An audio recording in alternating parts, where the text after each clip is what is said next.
Hello, my name is Noah Grant. I am a senior at the Marine Academy of Science and Technology, currently enrolled in the Systems Engineering 2 course. Throughout the course of this year, I will be working on my senior capstone design challenge to build an underwater ROV appendage. So in order to begin this project, my team needed to define the problem by which we would model our solution. My research began at the National Sea Perch Challenge for 2014. This challenge had a large impact on our eventual problem situation because of a challenge called the heist, which is that last picture. It's actually a contraption where the ROVs have to manipulate a simple lock on a door and be able to swing that door open and then travel through that doorway. So our specific problem includes retrieving 3 differently sized cubes. 1 cube is on the bottom of the pool, 1 cube is on top of a containment system, and 1 cube is inside of a containment system that is closed by a simple lock and a door. This challenge will take place at the Neptune Community Pool, and it will also be held during a timed event. So our problem solution is based off one of the ROV's primary modern functions, and this is the examination and recovery of items from shipwrecks. Upon research into that division of ROV function, I've learned of expeditions where ROVs are used in that capacity. An organization that we are all well aware of, NOAA, actually led an expedition and discovered a 19th century shipwreck off the Gulf of Mexico using an ROV that's tethered to a research vessel, which is seen in that picture right there. Now often ROVs are used off of research vessels because they're often used by marine scientists, or in that case they're using the ROV to examine the different ice shelves to see if that ice is newly formed ice, or is it the ice that's been there for hundreds of years, because that plays a big part into the effect of climate change on the environment. So there are many different people that are involved in the use of ROVs. For example, the first picture is a marine scientist that's working on an ROV. Marine scientists use ROVs to survey the underwater area beneath them from their research vessels. This particular ROV was used to examine a hydrothermal vent. Now, hydrothermal vents can be dangerous if a human were to examine it, so therefore that's one of the pros of using an ROV. Other uses are also for oil and gas drilling assistance. Now this could become a very large part of the use of ROVs as oil and gas search moves offshore. The use of ROVs will increase exponentially to assist with drilling needs.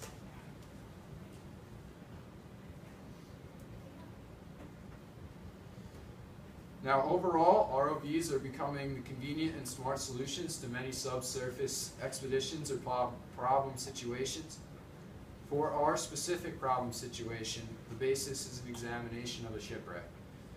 This modern day problem situation can be advantageous to our overall knowledge of sea transportation. By finding lost ships that we may not have known about, we could find new designs for ships that were used, different ways to travel that people used. Basically, this first picture is from the NOAA expedition of the 19th century shipwreck. That's some of the items that were recovered. It included empty liquor bottles, ceramic plates, different things like that. The second picture, that is a picture of the appendage that I would most likely have to build for my system of the project. Now this appendage would need to grab 3 differently sized cubes varying from 3 inches in length, height, and width, and 6 inches in length, height, and width. So that's also one of the specifications of the design, is to have my claw open at least 6 inches so that it can accommodate the largest cube.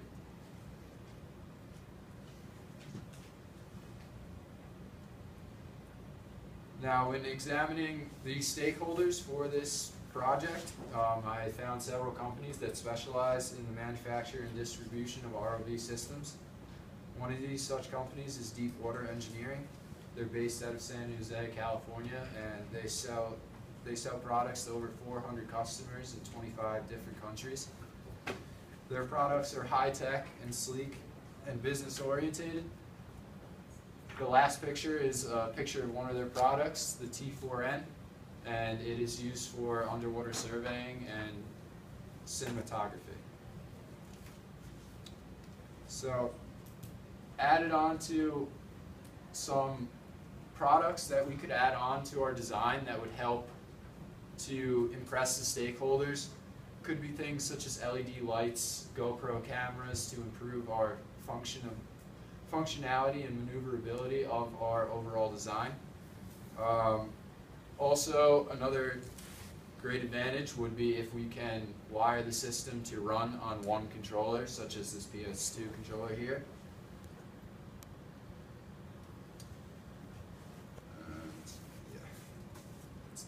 And then, based on the information I've gained with my team and team meetings, I've been able to find some specifications and limitations for my design.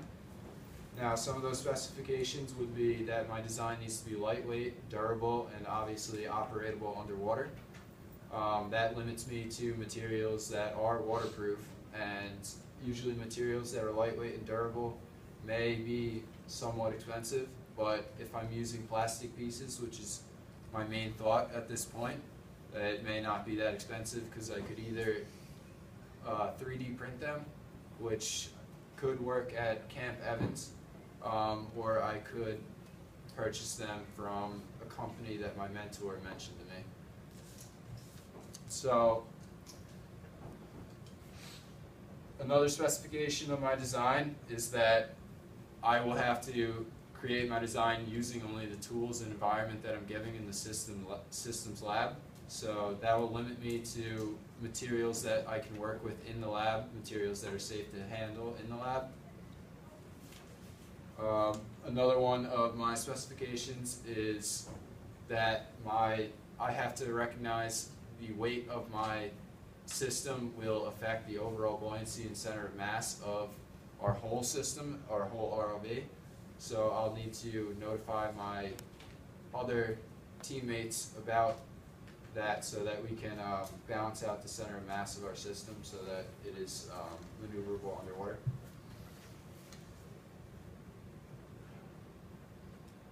Now, I have multiple alternate solutions that are viable to this situation.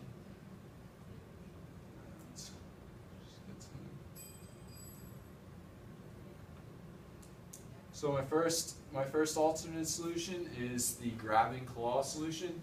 Now, I actually formulated this I built a mechanical arm from a test kit this summer and actually worked with it. And this was the design of the gear system and the way that the claw closed and opened.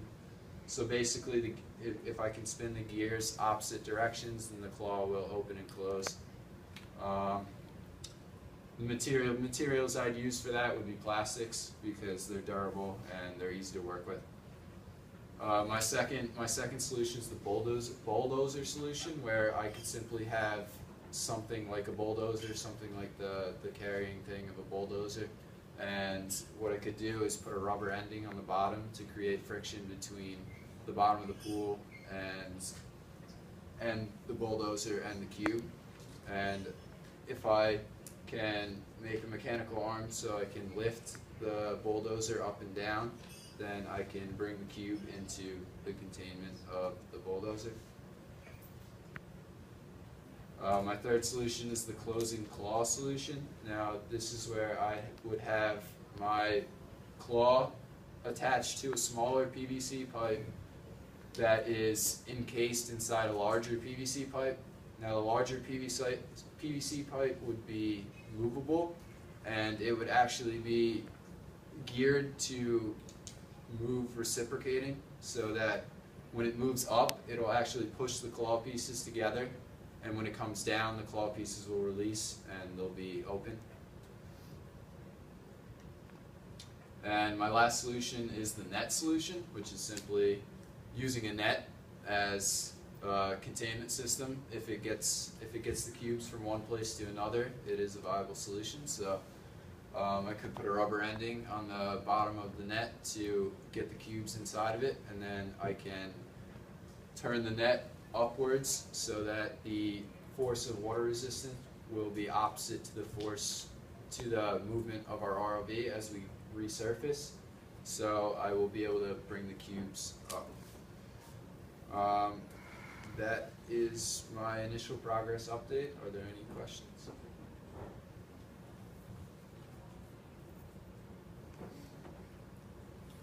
Do you know which one you're moving forward with? I was most likely going to move forward with the grabbing claw solution. Why?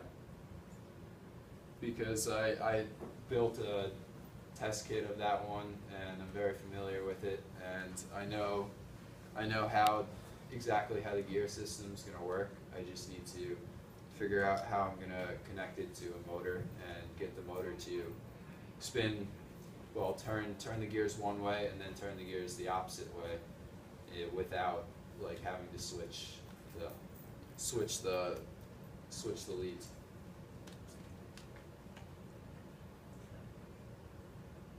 Are there any other questions? Thank you.